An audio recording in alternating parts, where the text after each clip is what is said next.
Michael was Nevaeh's first child, and she was very happy to be a new mother.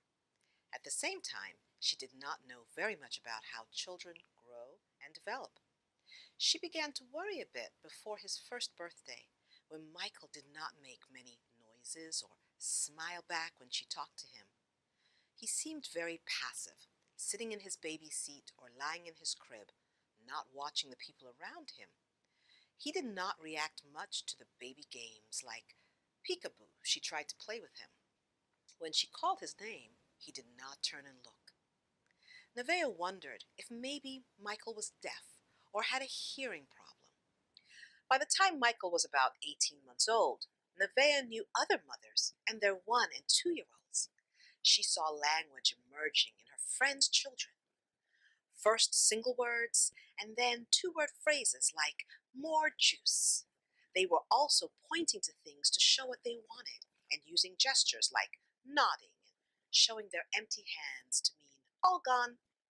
Nevaeh noticed that Michael was not saying many words at all or making gestures. It was very hard to figure out what he wanted. He would get frustrated and cry a lot.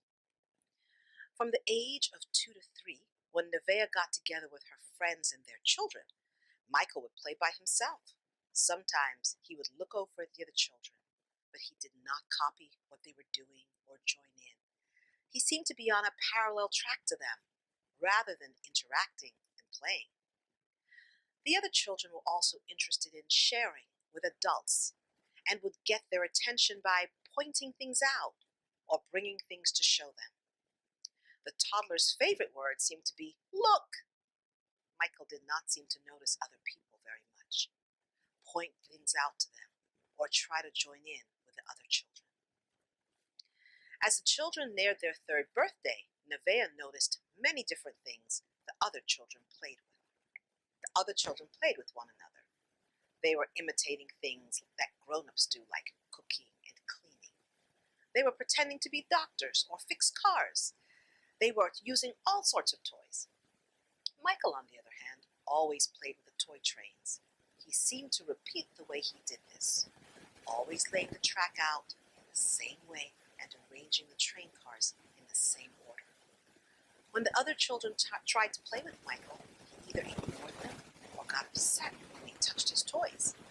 He still wasn't talking much, but when he played with his trains, he would say, "It's a fine day for a train trip," over and over again.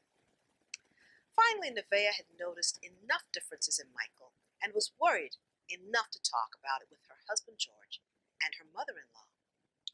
While the grandmother was not very concerned about the things that Nevaeh described, George agreed that it was a good idea to make a list of the unusual things she had noticed and tell the pediatrician at Michael's next well child visit.